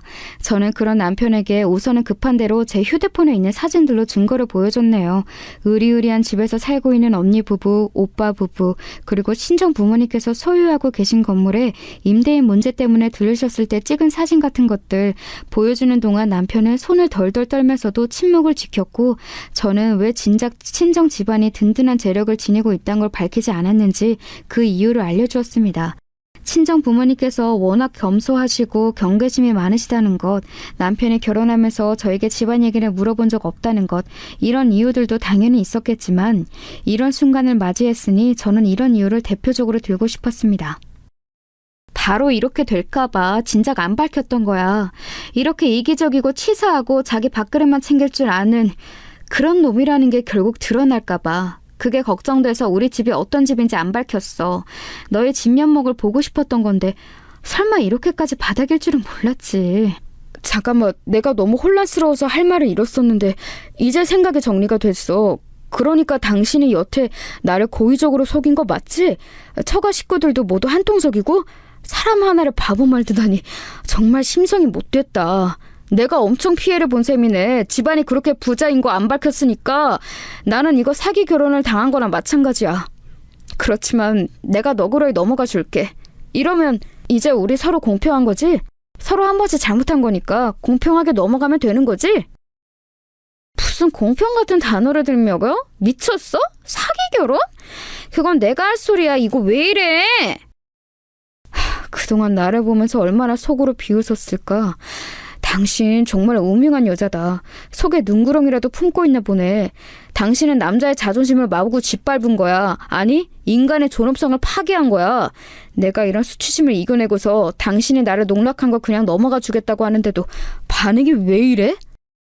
헛소리를 자꾸 늘어놓으니까 내가 반응을 이렇게 할 수밖에 없지. 아, 그래, 다 그냥 내 잘못이라고 치자. 내 잘못이고 미안해. 됐지? 그럼 이제 우리 갈라서자. 깔끔하게 이혼하자고. 내가 지금 원하는 건 이거야. 이혼이라는 말을 듣자마자 남편이 엄청 씩씩거리더라고요. 자기 처가의 진짜 급을 알게 되었으니 어떻게든 저를 회유해야 될 상황이었는데 제가 단호하게 이혼을 들먹이니까 낭패다 싶었겠죠. 저는 그런 남편에게 설마 이혼하기 싫어서 구질구질하게 매달릴 생각하는 건 아니길 바란다며 일부러 그런 식으로 말을 했습니다. 이혼으로 유도하기 위해서였죠. 코웃음 치면서 강한 척하던 남편은 이튿날 결국 저에게 정식으로 사과를 해봤습니다. 암만 해도 계산기를 두드려 보니까 저하고 헤어지면 본인 손해인 것 같아나 보더라고요. 미안하다. 내가 네 입장에서도 생각하고 이해를 해줬어야 했는데 그러질 못했네. 네가 나한테 잘못을 하긴 했지만 내가 한 번쯤은 눈 감아줬어야 했던 부분인데 내 생각에 짧았어.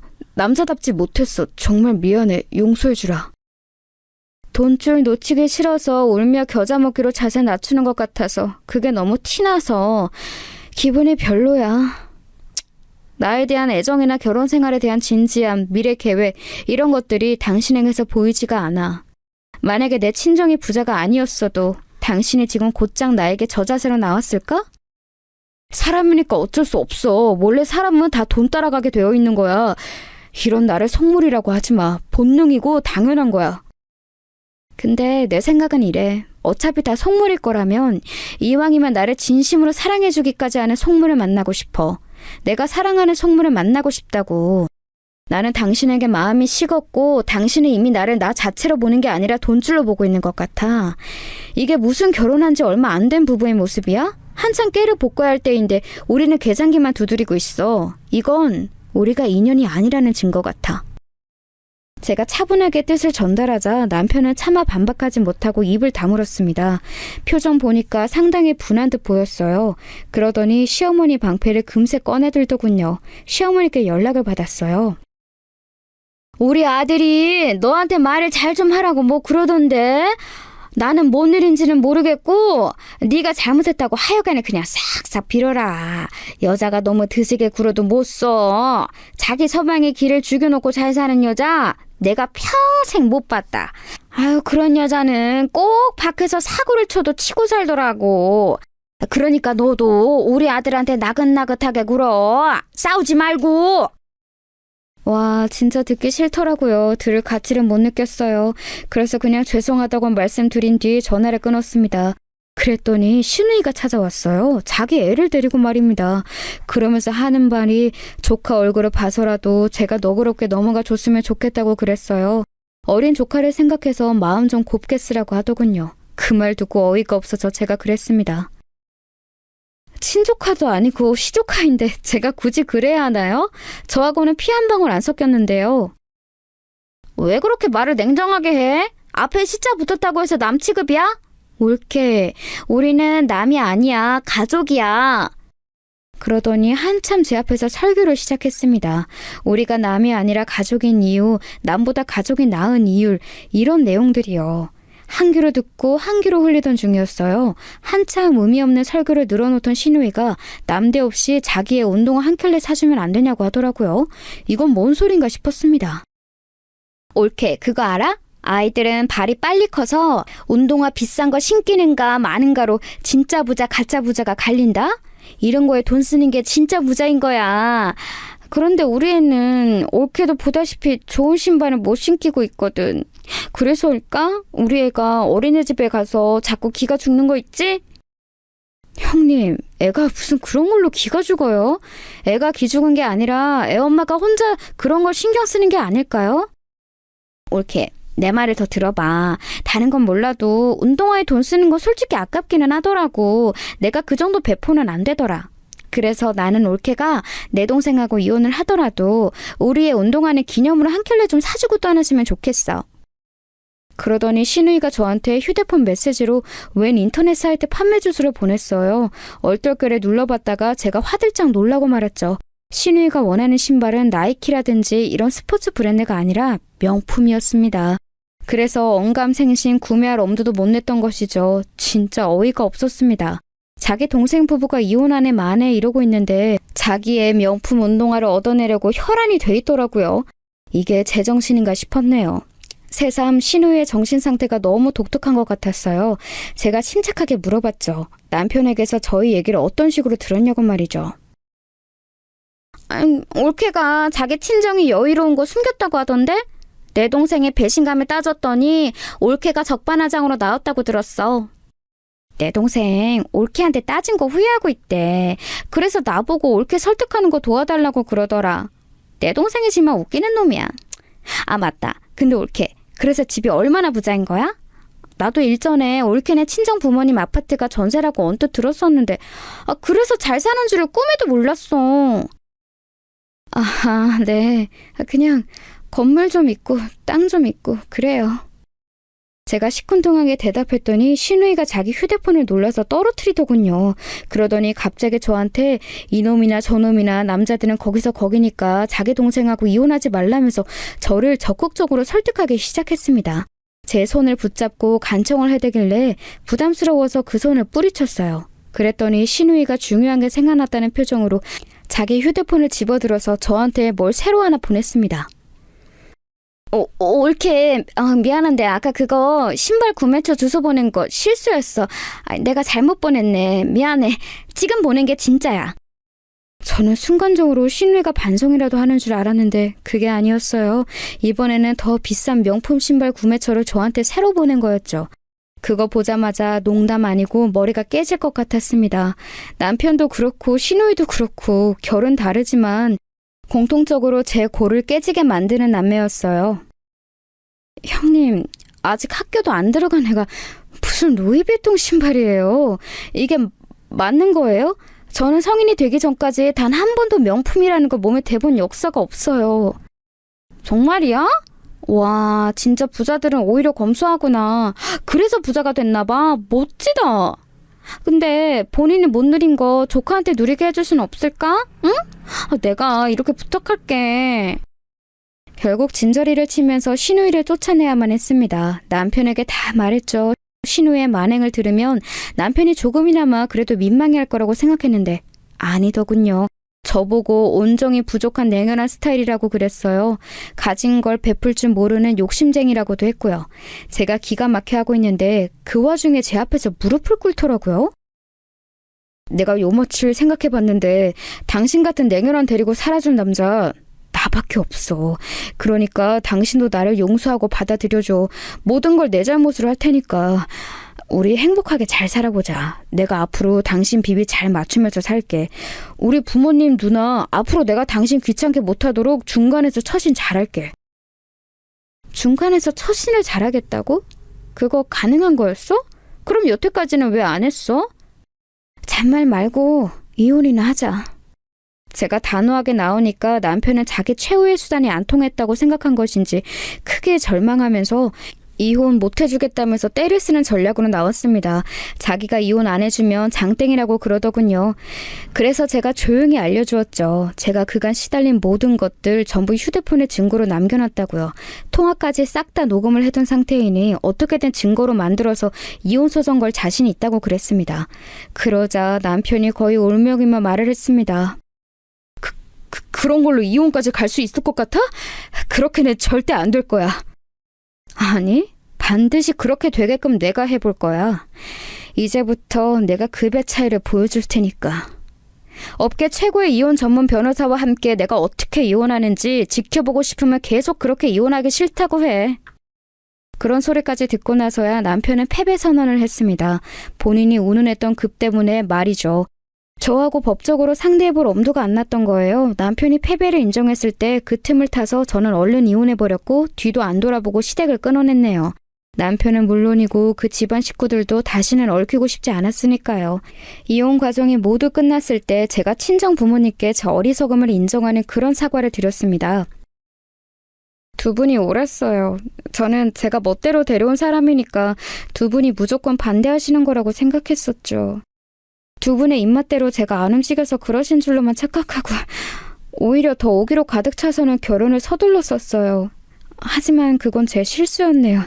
제가 틀렸고 두 분이 옳으셨던 거예요. 저는 친정 부모님께서 그러길래 우리가 뭐라 그랬냐며 큰 소리를 치시거나 생색을 내실 줄 알았어요. 그런데 별 말씀 없이 저를 가만히 안아주시더군요. 그제서야 저는 저를 낳아주고 길러주신 부모님을 제가 제대로 알지 못하고 살아왔다는 생각이 들었습니다. 그 후로 진심으로 마음을 열고 친정 부모님을 대했던 것 같아요. 몇 달 뒤에는 외국으로 떠났습니다. 새언니가 저번에 외국 여행을 권했는데 솔깃하더라고요.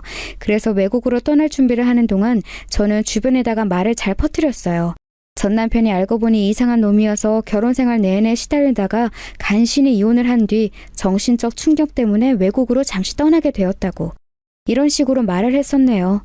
제가 그렇게 군 이유가 있었어요. 안 그러면 전 남편 그놈이 자기한테만 유리한 말을 어떻게든 지어내고 꾸며내서 소문을 낼 수 있었으니까요. 그러고도 남을 작자라는 게 이혼을 하고 나니까 오롯이 보이더군요. 아니나 다를까 나중에 들은 후문이었지만 전 남편은 제가 외국으로 간 것을 뒤늦게 알고는 주변에다가 제 소문을 안 좋게 내려고 애를 썼었대요.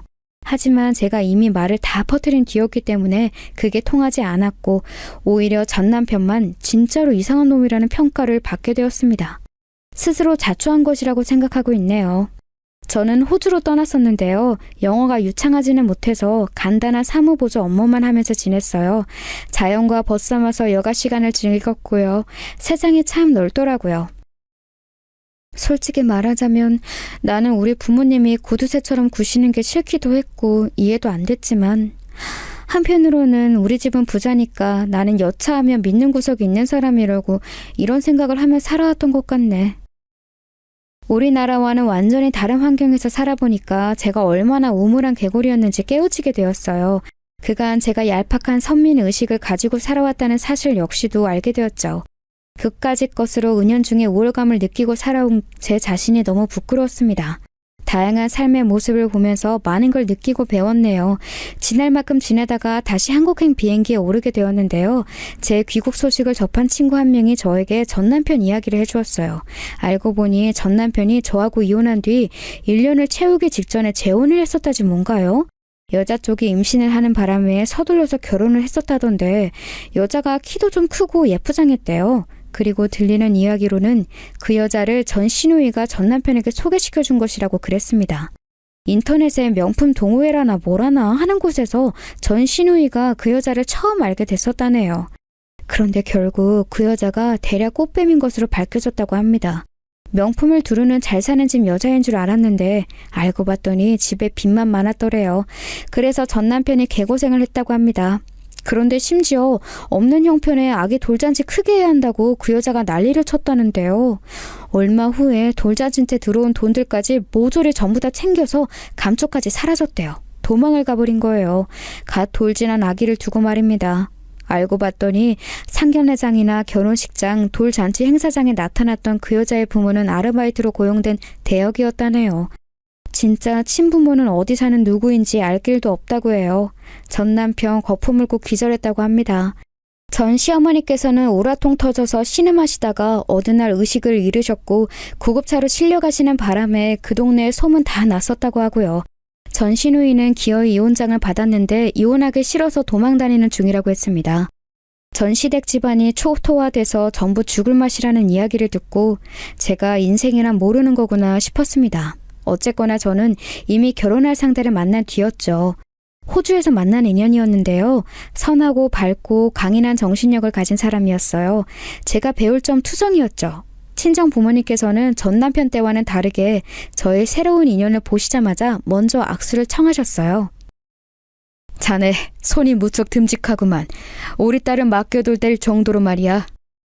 친정아빠께서 그런 어스레를 떠시는 것에 제가 얼마나 놀랐었는지 모른답니다. 저는 그 2년과 현재 재혼을 해서 잘 살고 있는 중이에요. 재혼을 해서 행복하게 살 줄은 예전에는 미처 상상도 못했었네요. 인생이란 어떻게 흘러갈지 정말 알 수 없는 것 같습니다. 그렇기에 늘 자기 자신을 점검하면서 살아야 하는 것 같아요. 어제보다 좀 더 나은 내 자신, 그걸 목표로 삼고 살아가는 게 제가 현재 제 인생을 대하는 자세랍니다.